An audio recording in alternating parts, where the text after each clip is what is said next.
Dr. Karen Mason brushed away ancient dust from the cave wall, her headlamp illuminating strange markings unlike anything she had seen before. The Arizona cave system had yielded many discoveries over the past 3 weeks, but this was different. Her fingers traced the metallic lines that seemed to pulse with a faint blue glow. "Hey Peter, come look at this," she called out to her colleague. Peter Walsh set down his equipment and made his way through the narrow passage, his cryptography kit bouncing against his hip. The cave air was cool and damp, filled with the scent of earth and limestone. As Peter approached, the markings began to pulse more intensely, responding to their presence. He pulled out his scanner, frowning at the readings. "These aren't natural formations," he said, adjusting the settings. "The metal appears to be an unknown alloy, and there's some kind of energy signature coming from within the wall." Karen ran her hands along the surface until she felt a slight depression. With gentle pressure, the rock face moved inward, revealing the hidden chamber. Both researchers stood in awe as the cave wall slid away silently, defying its apparent age. The chamber beyond was perfectly cylindrical, its walls covered in the same flowing script they had found outside. But it was the object in the center that drew their attention, a floating crystalline structure that rotated slowly in midair, suspended by an invisible force. "This is impossible," Peter whispered, his scanner forgotten in his hand. "This technology, it's not human." Karen approached the crystal carefully. As she got closer, the symbols on the walls began to shift and change, responding to her movement. The air hummed with energy, making the hair on her arms stand up.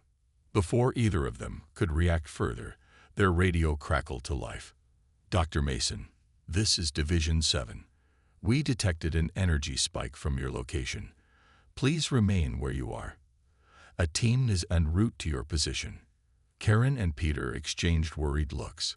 They had heard rumors about Division 7, the government organization that dealt with unusual phenomena, but had never expected to encounter them. Within hours, the cave was swarming with personnel in dark uniforms. Dr. Lisa Bennett, the lead scientist for Division 7, arrived shortly after, her eyes widening as she entered the chamber. "What you've discovered here," she said, examining the floating crystal, "could change everything we know about human history and our place in the universe." The team worked through the night, setting up equipment and taking readings. The crystal continued its slow rotation, occasionally emitting pulses of soft blue light. The symbols on the walls seemed to be telling a story, but their meaning remained elusive. Peter worked tirelessly at his computer, running the symbols through various translation algorithms. "The patterns are unlike any known language," he explained to Dr. Bennett, "but there's definitely a structure to them. They're not random." As dawn approached, Karen noticed something strange. The crystal's rotation had begun to speed up, and the symbols on the walls were glowing brighter. The air in the chamber grew thick with energy. "Everyone out," Dr. Bennett ordered, but it was too late. The crystal flared with brilliant light, filling the chamber with a blinding glow. When their vision cleared, a holographic image floated before them, a figure unlike anything they had seen before. The being was tall and ethereal, its form shifting like smoke. When it spoke, the words appeared in their minds rather than their ears. "The library has awakened. Earth's guardians have been chosen." The message repeated once before fading away, leaving the chamber in silence. The crystal had stopped rotating and now pulsed steadily, like a heartbeat. Dr. Bennett turned to Karen and Peter, her face grave. "What you found isn't just an archaeological discovery. It's a message from an ancient race, and they've chosen humanity for something important."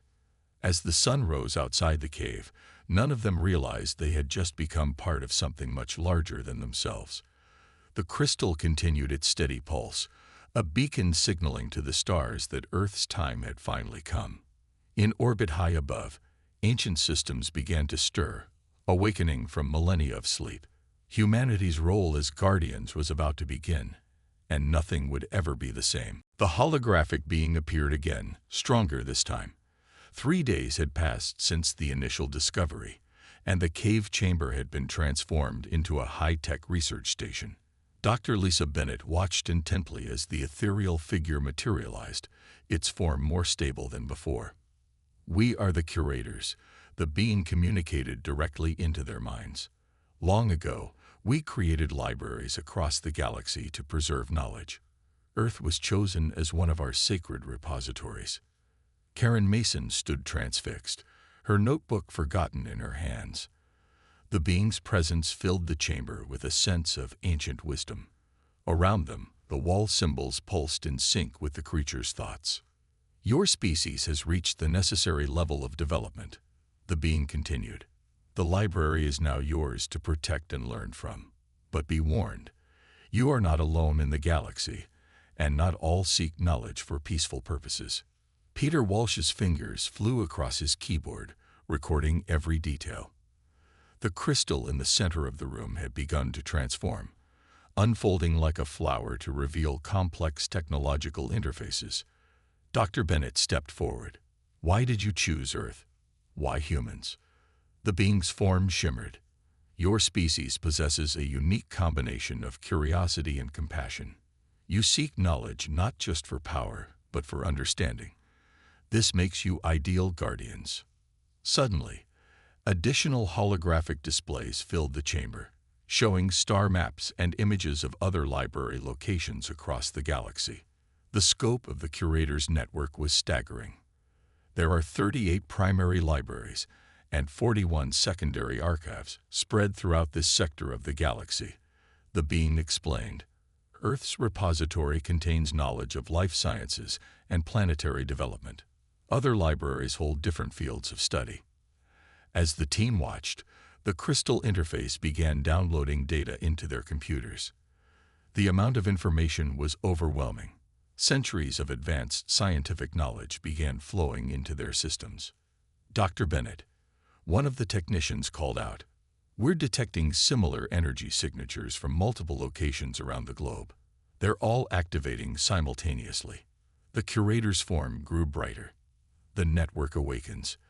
Your role begins now. Learn, grow, protect." With these final words, the being faded, but the crystal interface remained active, continuing to share its ancient knowledge. The chamber hummed with energy as new systems came online. Karen approached one of the holographic displays, studying the strange symbols that now appeared more familiar. "Look at this," she said, pointing to a section. "I think these are coordinates to the other libraries." Peter nodded, his translation program beginning to make sense of the alien language. "The Curators left us a key to their language in the data download. It's like they planned for this moment." Dr. Bennett gathered her team. "We need to organize this information. Karen, focus on the historical data. Peter, continue working on translations. We need to understand what we're dealing with." Outside the cave, the night sky had taken on a different meaning. Somewhere out there, other libraries waited to be discovered. But according to the Curator's warning, hostile forces might also be watching. The team worked through the night, processing the vast amounts of information. Each new discovery led to more questions, but one thing was becoming clear. Humanity had been chosen for an important role in the galaxy's future. As dawn approached, Dr. Bennett received an urgent call. Similar artifacts had been discovered in Egypt, China, and Peru, all activating in sequence. The global scientific community was buzzing with activity. "It's really happening," Karen said, looking up from her work. "We're not just reading about history anymore. We're making it." The crystal interface pulsed steadily, continuing to share its ancient wisdom. In orbit, more hidden systems were awakening, preparing Earth for its new role as a guardian of knowledge. The universe had suddenly become much larger, and humanity's place in it more important than anyone had imagined. The age of the Curators had begun again, and this time, Earth would play a central role in protecting the galaxy's most precious resource: knowledge. Commander John Phillips stared in amazement through the viewport of the Stargazer. Ancient orbital structures were emerging from seemingly nowhere, their surfaces shifting as camouflage systems, deactivated after thousands of years of dormancy. "Main control, are you seeing this?" he asked, his voice steadied despite his amazement. The massive structures were arranging themselves in a defensive pattern around Earth. "We're tracking them, Commander," responded Dr. Bennett from the ground station. "The Curators' defense network is activating exactly as the data predicted." The Stargazer had been quickly modified with Curator technology, making it the first Earth vessel capable of interfacing with the ancient systems. Blue energy fields shimmed around the orbital platforms as they came fully online. Down in the Arizona Command Center, Karen Mason studied the incoming data. "The defense network is massive," she reported. "It looks like the Curators left us a complete planetary shield system." Peter Walsh burst into the control room, his face pale. "We're picking up signals from deep space. Multiple objects approaching at FTL speeds. The Ravagers have noticed our activation." Dr. Bennett's expression grew serious. "How long do we have?"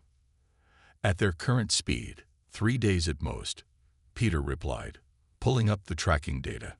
The hostile ships appeared as red dots moving steadily toward Earth. Commander Phillips' voice came through the speakers. "The defense platforms are responding to the threat. They're charging weapons we didn't even know existed." The team watched as the ancient orbital structures continued their transformation. What had appeared to be simple satellites were revealing themselves to be sophisticated defense stations.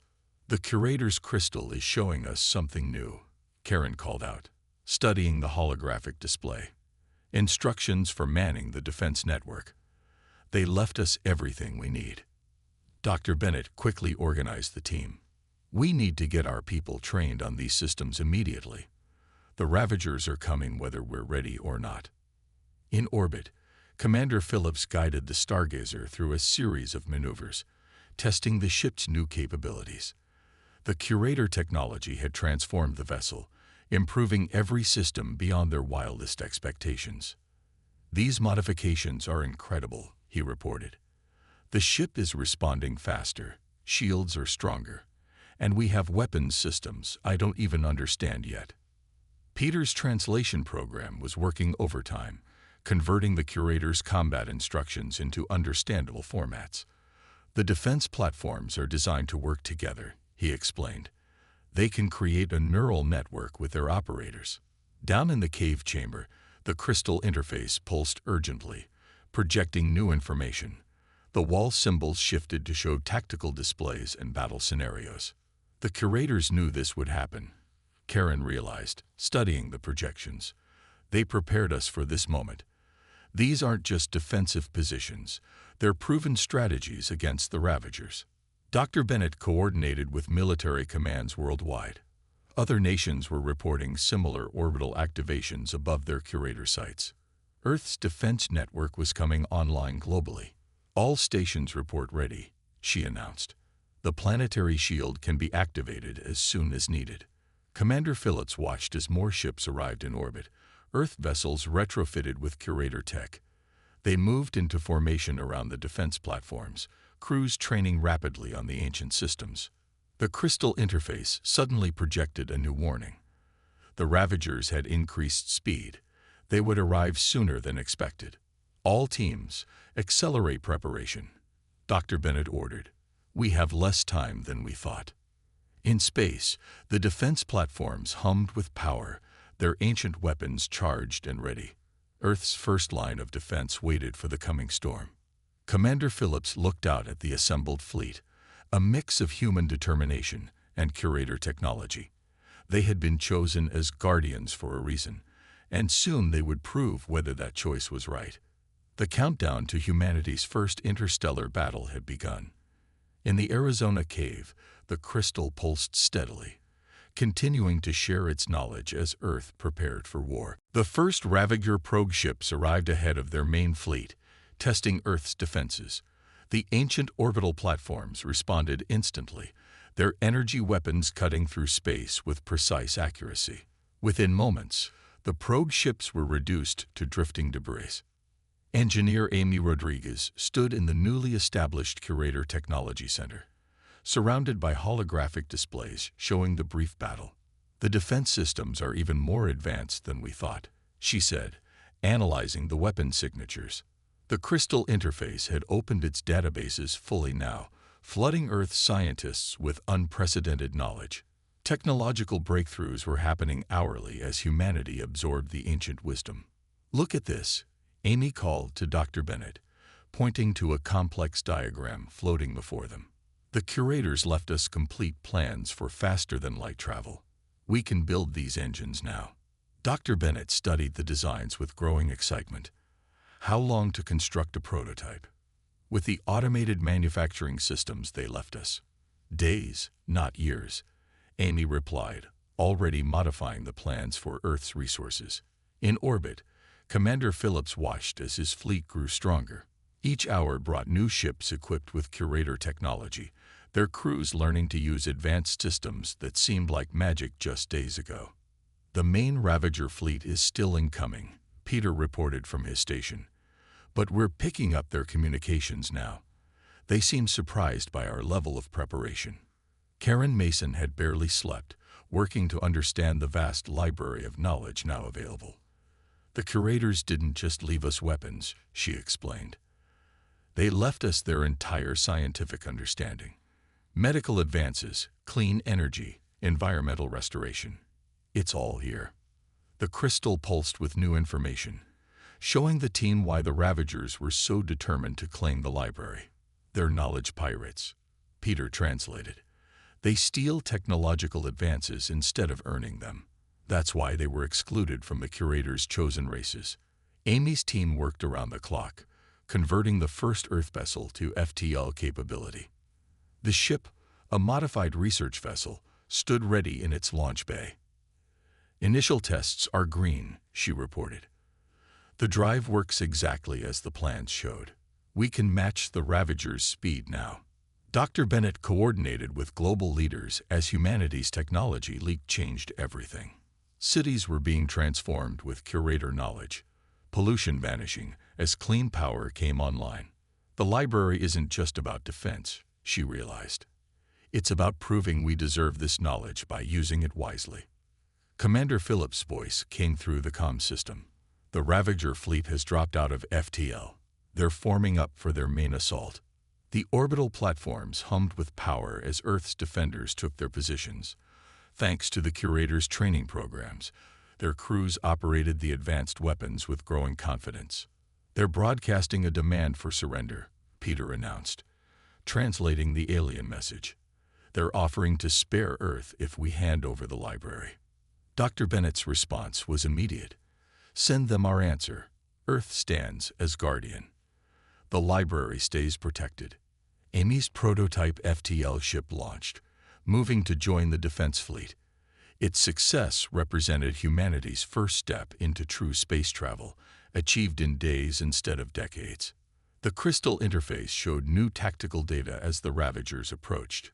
Earth's forces moved into the positions the Curators had proven effective centuries ago. "Multiple hostile contacts closing," Commander Phillips reported.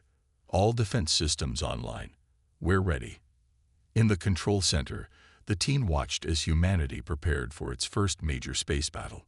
The knowledge they'd gained made victory possible, but it would take human courage to achieve it.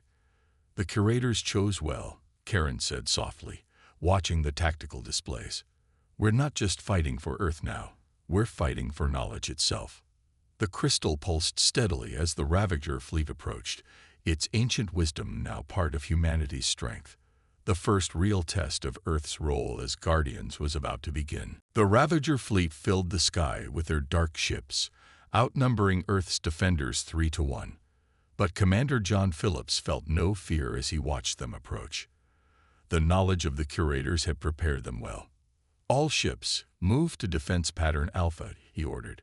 The Earth fleet responded smoothly, their Curator-enhanced vessels taking up strategic positions around the orbital platforms. Captain William Carter led his squadron of newly trained pilots into formation. "Wing leaders, report status," he called over the comm system. Each squad confirmed ready, their ships humming with power they barely understood a week ago. In the Arizona Command Center, Dr. Bennett watched the tactical displays with intense focus. "The crystal is showing us something new," she announced. "The Ravagers have attacked other library worlds before. We're seeing their battle records." Karen Mason studied the new data streaming across her screen. "Look at their attack patterns. They're predictable. The Curators recorded every strategy they use. The first wave of Ravager ships launched their assault, energy weapons blazing. Earth's defenders responded with precision, their ancient defense systems easily deflecting the attack. They're testing our shields," Captain Carter reported as his squadron engaged the enemy, just like the records showed they would. Dr. Stephen Cooper rushed into the command center, his research team's discovery too important to wait. "The libraries are connected," he explained breathlessly. "We found a way to link all the repositories into one network." The crystal interface pulsed brightly at his words, new information flooding their screens. The connections between library worlds became clear, showing a vast web of knowledge spanning the galaxy. "If we can activate the network," Dr. Cooper continued, "we can share defenses with other Guardian worlds. We won't have to fight alone." Amy Rodriguez's voice came through the comm system from her engineering station. "The FTL communications array is ready. We can send the activation signal whenever you give the word." Above them, the battle intensified. The Ravager fleet pressed their attack, but Earth's defenders held firm. The Curators' technology proved its worth with every exchange. "Enemy ships are changing formation," Peter Walsh reported from his monitoring station. "They're preparing for their main assault." Captain Carter's squadron engaged a group of Ravager fighters, their enhanced ships moving with incredible speed and precision. "These ships handle like they can read our thoughts," he commented, his squadron scoring hit after hit. "In a way they can," Dr. Bennett explained. "The Curator technology adapts to its users. The more we work with it, the better it responds." Dr. Cooper's team worked frantically to prepare the network activation. The crystal pulsed faster, seeming to sense the approaching moment. "Other library worlds are responding to our signals," Karen announced excitedly. "They're ready to connect when we are." Commander Phillips watched as the Ravager fleet gathered for their final push. "Whatever we're going to do, we need to do it soon," he urged. Dr. Bennett made her decision. "Activate the network. Let's show them what Guardians can really do." Dr. Cooper sent the activation signal. For a moment, nothing seemed to happen. Then the crystal blazed with brilliant light, and every Curator system on Earth surged with new power. "Network connection established," Peter reported. "We're receiving support signals from 6 other library worlds." In space, the defense platforms suddenly glowed with increased energy. The Earth fleet's systems upgraded instantly as knowledge flowed through the network. Captain Carter felt his ship respond to the change. "This is incredible," he said as his squadron's capabilities doubled, then tripled. "We're not just one world defending anymore. We're part of something bigger." The Ravagers noticed the change too. Their fleet's formation wavered as they faced something they'd never encountered before: unified library worlds. Commander Phillips smiled as he gave his next order. "All ships, prepare to engage. Let's show them why the Curators chose humanity as guardians." The crystal pulsed steadily as Earth's forces moved to attack, its ancient knowledge now fully awakened and ready for use. The true test of humanity's worth as guardians was about to begin. The Ravager fleet surged forward, their massive ships darkening Earth's orbit. But this time, Earth's defenders were ready. Connected through the library network, humanity's forces moved with unprecedented coordination. "Multiple Ravager battleships on attack vector," Captain Carter reported, his squadron weaving through enemy fire. The enhanced ships responded perfectly to their pilots' commands, dancing between energy beams. Commander Phillips directed the main fleet from the Stargazer. "Defense platforms, initiate Protocol 7, he ordered. The ancient orbital weapons responded instantly, creating a web of energy that caught several Ravager ships. In the command center, Dr. Bennett watched the battle unfold. "The library network is holding strong," she announced. "We're receiving tactical support from all connected worlds." Dr. Stephen Cooper worked frantically at his station, coordinating with other library planets. Their fleet is larger than anything they've used before, he warned. They've committed everything to this attack. The crystal interface pulsed rapidly, highlighting weak points in the Ravager formation. Captain Carter's squadron struck precisely at these points, their enhanced weapons cutting through enemy shields. Their technology is advanced, Annie Rodriguez observed from engineering. But it's stolen, not earned. They don't fully understand how it works. The battle intensified as more Ravager ships arrived. Energy weapons crisscrossed space, lighting up Earth's orbit like a deadly light show. But the defense network held firm, its ancient systems proving their worth. They're trying to overload the network, Peter shouted as new data flooded his screens. They're attacking all library worlds simultaneously. Dr. Bennett's face hardened. They don't understand what they're dealing with. Karen, activate the final defense protocol. Karen Mason's fingers flew across her console, inputting the commands the crystal had revealed.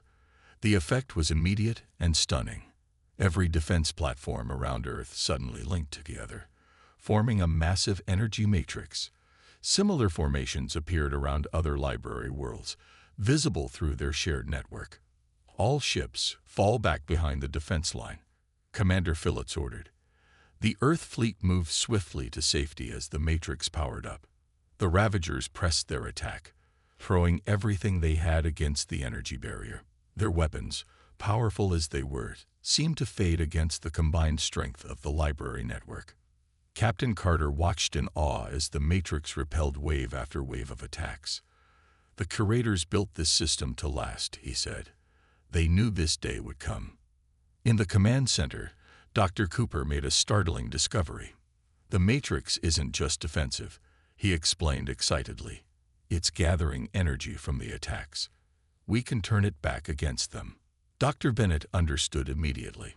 All library worlds, prepare to synchronize defense matrices on my mark. The crystal pulsed in approval, its light steadying as power built up in the network. The Ravager fleet, sensing something was wrong, began to pull back. But it was too late. Matrix synchronization complete, Karen reported. All systems at full power. Now, Dr. Bennett commanded. The combined energy of 6 library worlds released at once, creating a massive wave that swept through space. Ravager ships caught in its path simply ceased to exist, their stolen technology useless against the pure power of the Curator's defense system. The remaining enemy vessels fled in panic, jumping to FTL speeds to escape. Earth's orbit cleared, showing only the scattered debris of defeated ships. Commander Phillips allowed himself a small smile. All ships report status, he called. The response came back. Minimal damage, no losses. In the command center, the team watched as the defense matrix powered down to normal levels. The crystal's pulse returned to its steady rhythm. We did it, Amy said softly. We proved ourselves worthy of being guardians. Dr. Bennett nodded, but her expression remained serious. This was just the first test, she reminded them. The Ravagers will be back, and they won't be alone. The crystal interface showed new data, more hostile forces moving in distant parts of the galaxy, all drawn to the power of the libraries. Earth had won its first major battle as guardians, but the war for knowledge was just beginning. Humanity would need everything the Curators had taught them to face what was coming next. 3 months after the Great Battle, Earth had changed beyond recognition. Curator technology transformed cities into gleaming examples of advanced civilization. Clean energy powered everything, and diseases that once plagued humanity were becoming distant memories. Dr. Lisa Bennett stood in the original cave chamber, watching the crystal interface pulse with its steady rhythm. We've only scratched the surface of what the Curators left us, she said to her assembled team. Karen Mason approached with new findings. The latest translations reveal why Earth was so special to them, she explained. The Curators visited Earth thousands of years ago. They helped shape our development. The crystal projected images of ancient human history, showing subtle Curator influence throughout the ages. Small nudges here and there had guided humanity toward this moment. They didn't just choose us, Peter Walsh realized, studying the data. They prepared us, generation by generation, to be ready for this responsibility.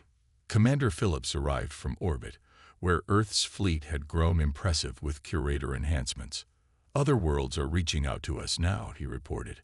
They want to learn from Earth's example. Amy Rodriguez joined them from her new research facility. The Curator technology isn't just advanced, she explained. It's designed to evolve with its users. We're developing things even they hadn't imagined.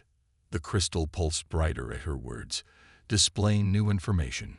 Dr. Bennett translated the symbols with growing amazement. This was their plan all along, she said softly. The Curators didn't want copies of themselves. They wanted each Guardian race to develop in their own unique way. Dr. Stephen Cooper arrived with news from the library network. More worlds are joining the Guardian Alliance, he announced. The Ravager attack showed everyone the importance of working together. Captain Carter's voice came through the comm system from his patrol near Jupiter. The outer system defense platforms are fully operational now, he reported. Earth is safer than it's ever been. The crystal projected a new message, different from any they'd seen before. The team watched in wonder as the holographic figure of a Curator appeared, more solid than ever. You have exceeded our expectations, the being communicated. The knowledge we left was not just a gift, it was a test. You have proven yourselves worthy not just as guardians, but as inheritors. The chamber filled with new displays, showing technological and scientific advances far beyond what they'd seen before. The Curator's final legacy was revealing itself. Our time has long passed, the being continued. But through you, our knowledge will live on and grow. You will take it in directions we never imagined. Dr. Bennett understood the deeper meaning.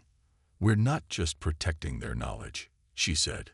We're meant to build upon it, to create something new. The crystalline interface began to change, its structure becoming more complex, more integrated with Earth's systems. The wall symbols shifted, showing humanity's potential future among the stars. Other races will come seeking guidance now, Peter noted, monitoring interstellar communications. We're becoming teachers ourselves. Commander Phillips smiled. From students to guardians to teachers, he said. Quite a journey in just a few months. The Curator's image began to fade, but its final message rang clear in their minds. The libraries are yours now. Use them wisely. Create, explore, teach. The future belongs to you. As the hologram disappeared, the crystal's pulse strengthened, fully bonded with humanity at last.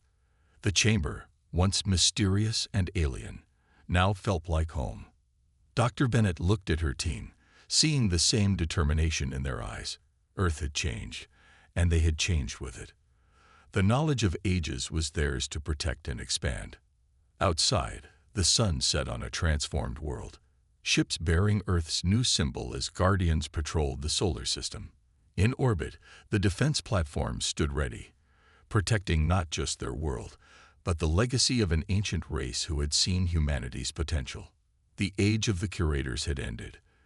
The age of humanity as guardians of knowledge had begun, and somewhere in the vast galaxy, other races looked to Earth with hope, knowing that the light of wisdom would shine on for generations to come.